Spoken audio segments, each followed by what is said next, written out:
Hey, this is Tracy Lewis with Stuff and Things. Today's project uses pretty perennials and snailed it. Alright, so how did I do this strip card? I cut 5/8 inch strips and I had a strip for this location here. 2 of the strips are popped up, the white and the pink, and this would have been the Bermuda Bay strip with the stitching. And before it was the last one, I had applied everything except the 2 popped up, and then I applied these 2 popped up and left that one alone and thought, I wonder what it would look like if I just left it empty and put some sort of trim in. So this is the Playful Pets combo pack trim in the red with the white stitching, and the other trim that comes with it is the black and white baker's twine. So I white heat embossed the happy birthday, love the big bold letters, and the 3 dots. There is a pin that I will post on my blog that was the inspiration for this, and I didn't read the article to see what the widths were the strips, but it did have this happy birthday. It was done on white with a colored happy birthday, so I changed up all of the colors. The DSP is a different DSP, and they didn't do the leave one strip off with the trim and the bow.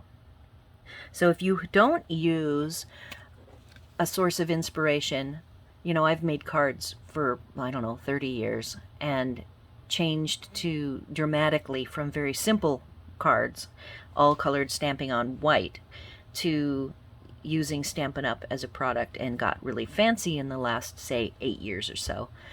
But, you know, it's totally okay in my book to use Pinterest and Instagram and Facebook, and if you see something that you like and you have a vision for it to make it your own, I'd say go for it. And it helps you, I think, to stretch what you do by picking cards that aren't necessarily your style so that you can try them out. And if it doesn't work out, you know, so there's some paper and materials wasted, and you say, yep, that is not my kind of card, I will never make one like that again, and then move on to something else. So be sure, if you do find that you get stuck in a rut, you know, I make many cards a week, so I have to keep my juices flowing and have no problem using any other tools to help me be creative, even if it's using, you know, a pattern on a purse or a bag, or, you know, take pictures if you're out and about and you see something really cool that is a color combination that you like. Just think wide open, outside the box, and I think you will find that you have a lot more creativity than if you're just sitting at your desk with your materials trying to find something to do. So those are my pearls of wisdom for the day. I hope you like my card. Be sure to like this video and subscribe to my channel. Leave your questions, comments, and suggestions on the blog, or on my blog, or here on the video.